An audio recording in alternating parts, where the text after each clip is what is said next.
Ahoy, mateys, and welcome aboard to This Week in Nickelodeon History. My name is Captain Eric, and it's a pleasure to welcome you here as we celebrate some Nickelodeon anniversaries that have taken place in between the times of March 19th to March 25th. And it wasn't enough for this to be the season finale, 2 full years of covering Nickelodeon anniversaries, but for one final episode for season 2, I recorded the entire thing, but didn't record the entire thing. I spoke to a camera that wasn't recording, that was supposed to be recording, that was clicked on to record and had the light on for recording, but simply wasn't doing it. And then speaking about all of these anniversaries, my full top 5, even the explanation for the gap in between season 2 and season 3. I'm going to get through all of that right now, yet again. So just so you know that I can't escape this and act like that this was a one-take thing. This is take 2 of This Week in Nickelodeon History. I can't even fake it. I can't believe I spent the last hour and a half making that episode and then nothing. That's what I get for trying to make a little bit of a break for myself in between season 2 and season 3. The universe is going, no, we want you to continue season 3 next week and just go right back into the thing. So let's do this again, all the way back 32 years ago. On March 23rd, 1991, we had the first episode of Clarissa Explains It All. Created by Mitchell Kriegman, the show starring Melissa Joan Hart ran for 5 seasons of 65 episodes. One of the earliest sitcoms I can remember watching. I had a love of the friendship that Clarissa had with her friend Sam and their unique way of talking with one another. Clarissa lived on the second floor of their home.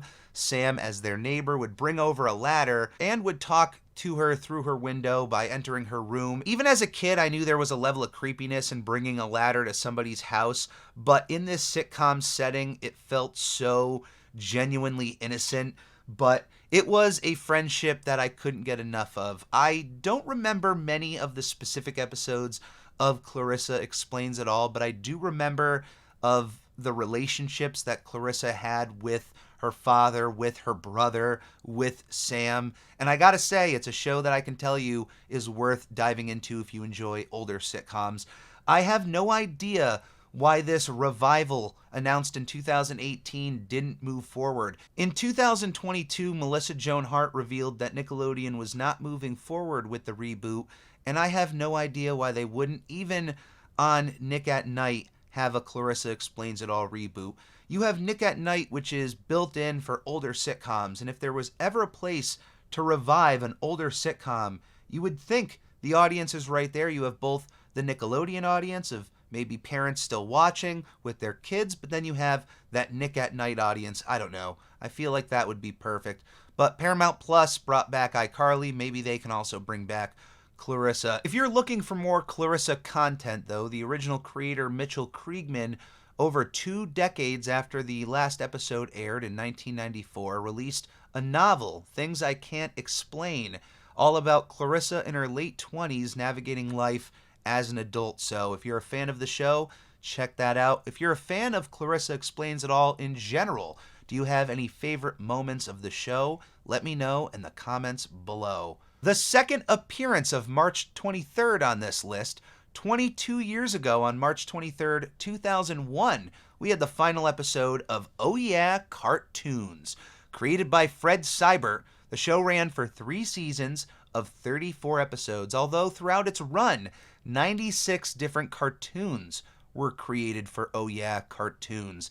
A variety show of a bunch of different animated shorts from a multitude of different cartoonists from around the world. Oh Yeah, Cartoons helped bring The Fairly Odd Parents, ChalkZone, and My Life as a Teenage Robot onto Nickelodeon screens, starting out originally as shorts, but then proving to be successful enough and popular enough to be spun off into their own shows. But this is not the first time for creator Fred Seibert to be the producer behind what is known as incubation shows, these shows that bring together a bunch of animated shorts with the hope that a few of them, or at least one, will get spin off into a successful show. A few of the shows that Fred Seibert's name can be attached to goes as follows: Dexter's Laboratory, The Powerpuff Girls, ChalkZone, Johnny Bravo, Cow and Chicken, My Life as a Teenage Robot, Courage the Cowardly Dog, The Fairly Odd Parents, Fanboy and Chum Chum, Adventure Time, beyond a few others.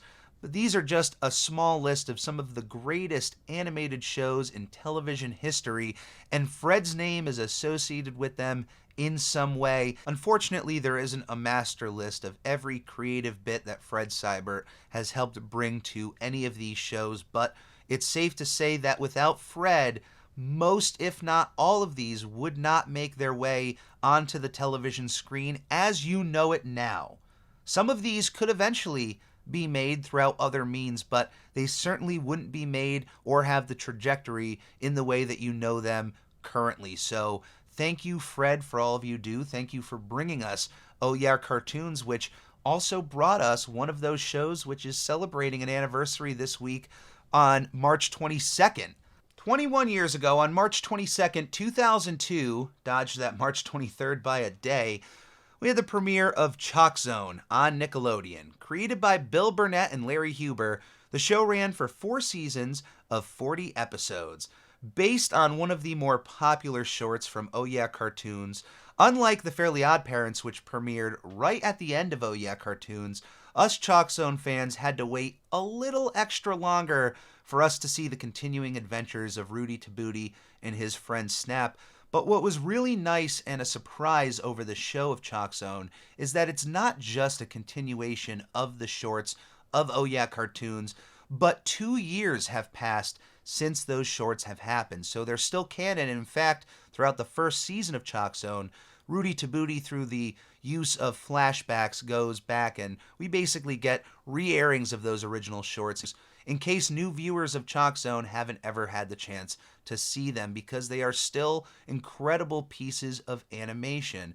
The original ChalkZone shorts had Rudy at 8 years old, and the ChalkZone series has Rudy at 10, with a new character added to the group, Penny, another student of Rudy to Booty's class that he eventually feels is trustworthy enough to share his secret of this entire other dimension of chalk drawings, which we are actually on the episode of. I enjoy the addition of Penny. She's an incredible character to the cast. If you are not familiar with the series, the story is that a young Rudy to Booty comes across a piece of magic chalk that once a circle or portal is drawn on a chalkboard, you are given entry into ChalkZone, a place where all erased chalk drawings go. If you have ever created a cartoon character on a chalkboard and erased it, it is now a living being inside of ChalkZone, each and every one. So you have to be careful over what you draw. When I first laid eyes on this show, even the initial shorts, it was one of the most visually impressive shows for me to look at. I truly loved the blend of the chalk aesthetic with the look of Rudy in the world. It really made your eyes just stare at it, at least for me. There was no other show on television that looked like ChalkZone, especially when they were in the chalk zone itself. If you have never watched any of the show, any of the shorts, I can only tell you, just dive right into it. It is worth diving headfirst into that chalkboard. Just be careful. Now, I'm not sure in 2023 how many chalk drawings are being erased into the world of ChalkZone. I can't imagine their population is as big as Whiteboard Zone, but I still have such a love for the idea of ChalkZone, for the world of chalk, and if you have never experienced it, do yourself a favor and get yourself a piece of chalk. Our third March 23rd of this list, 10 years ago, on March 23rd, 2013, we had the premiere of Monsters vs. Aliens on Nickelodeon. Based on the Monsters vs. Aliens movie created by Conrad Vernon and Rob Letterman, the show was developed by Mark McCorkle and Bob Schooley and ran for 1 season of 26 episodes.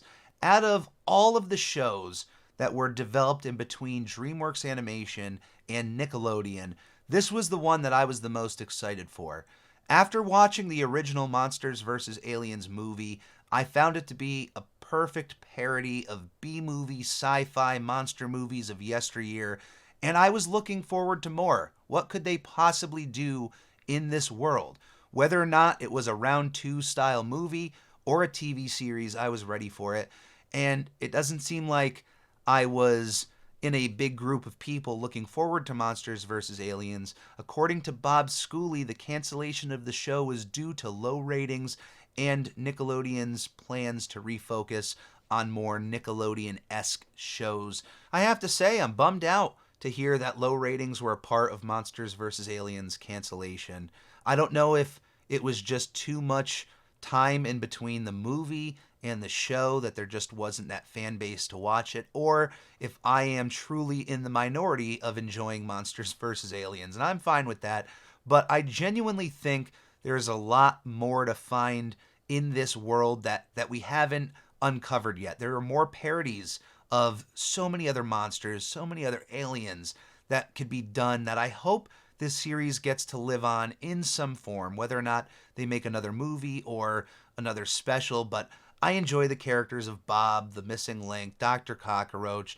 They don't have to be originally voiced by their celebrity counterparts, but I enjoy Monsters vs. Aliens. If you are a fan of the show or the movie, do you have a favorite character, or do you have a favorite DreamWorks animated property that showed up on Nickelodeon? Let me know in the comments below. 3 years ago, on March 21st, 2020, one of Nickelodeon's most popular shows ended its run, Henry Danger, created by Dana Olson and Dan Schneider. The show ran for 5 seasons of 121 episodes, and although it ended 3 years ago, the entire Danger franchise is still ongoing to this day. Danger Force, a sequel series currently in its 2nd season with a 3rd season renewed, is still on Nickelodeon. They've had a cartoon series, and recently Paramount Plus has secured Jace Norman as the star of Henry Danger to executive produce and star in a future Henry Danger film for their streaming service. So there's still more to be had in the world of Henry Danger. I am not necessarily the biggest fan of the show. It was a little bit after my time, but I do love some of the actors that have appeared on that show, including Ben Giroux as the toddler. I've mentioned Ben and his performance a few times on this podcast. It's just infectious. You watch him as the toddler, and you have to think to yourself, being a villain on this kind of show has to be one of the funnest experiences as an actor. I have to imagine that. Maybe it's not. Maybe it's not all roses, but a few of those character actors continually show up as villains on that show, so there has to be something to it. And finally, 2 years ago, on March 20th, 2021, Drama Club premiered on Nickelodeon. The comedy mockumentary series was created by Monica Shearer and Madeline Whitby and ran for 1 season of 20 episodes. The anniversaries may be over, but now it is time for Captain Eric's Top 5 of the week. And since we were talking about both Oh Yeah Cartoons and ChalkZone this week, I figured why not dive into the world of ChalkZone and give you my top 5 favorite drawings of Rudy to Booty. Number 5 is the old lady who lives in a bathtub. This was one of the earliest chalk drawings that Rudy runs into once he enters ChalkZone to realize that his cartoon characters are actually living in this world. And this is where you have to be careful with what you draw. If you draw an old lady who lives in a bathtub, if that's the inflection you're giving on her and you erase her into ChalkZone, well, now you have an old lady who lives in a bathtub. She's a little bit angsty to Rudy about it, but accepts the fact that this is life, this is what she was given, it is what it is. And that's hilarious to me. I absolutely love the idea of that character and the fact that now once you're living, you honestly understand and know what your artist's intentions were, and that'll come into play later on into this list. Number 4 is Chalk Dad, a little cartoon version of Rudy's father that he drew earlier at some point on their little sandwich board outside of his shop. But the fact that Rudy has a little cartoon version of his father running around in this ChalkZone is hilarious. Now, I know Rudy himself is a cartoon character, but they don't acknowledge themselves as cartoons, so think of yourself as a human going into ChalkZone and then having a chalk version of your father there, or your mother, or whatever parental figure you would like to imagine, but that's hilarious. Number 3 is another early character in the ChalkZone mythology, Biclops. And I know that Biclops himself is not a drawing of Rudy to Booty, but for him to become Biclops, Rudy had to draw that second eye on the Cyclops. So that is one of my favorite drawings of Rudy, is that second eye. It's what gives Biclops his personality later on in the series, where he goes from someone very angry protecting the magic chalk mine to an ally of Rudy to Booty's. He accepts this second eye, even though it's not horizontal as most of us have our eyeballs. He has a vertical eyeball. The fact that Rudy gives him this gift after all of their trouble in that one short and eventually becomes a friend is what endears me to the character. And it's that little eyeball. It's my third favorite drawing of Rudy's. I know it's not a character, but it gave more character to another character, and for that, I'm counting it. Number 2 is Snap, and there's a little visual show and tell for you of a Snap action figure, I believe, from Wendy's. But I found this not too long ago online. I didn't even know it existed, and I just had to have it because there isn't much ChalkZone merchandise out there. Snap is Rudy to Booty's favorite cartoon. He's his favorite drawing. He draws him everywhere, even off of the chalkboard. But once he drew that character on the chalkboard, little did Rudy know that he was actually creating his best friend. Once inside of ChalkZone, Snap is the guide for Rudy on everything to do in ChalkZone and is essentially the second in command of the entire show, right alongside Rudy and Penny. I have always loved the design of Snap.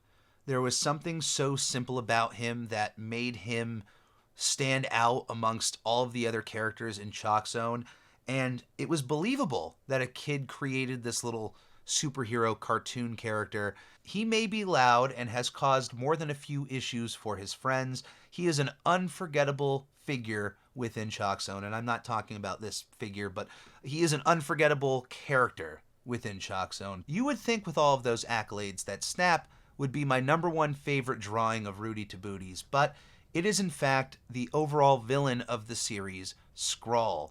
Now, Skrull was created at a birthday party where Rudy started out a drawing before a bunch of kids decided to take the chalk upon themselves and add on a bunch of different appendages onto this creature to create the grotesque potato monster looking Skrull. It wasn't Rudy's intentions for that drawing to turn out that way, but soon enough he was erased and Skrull came into being within ChalkZone. But since Rudy was the original start of that piece, he is the creator of Skrull, and Skrull has such a hatred towards his creator over his creation and the way it was handled, and it's a genuinely intriguing place to be, where you're in this world, all these cartoons that you've created just love you, but what happens when you've created something that doesn't love you?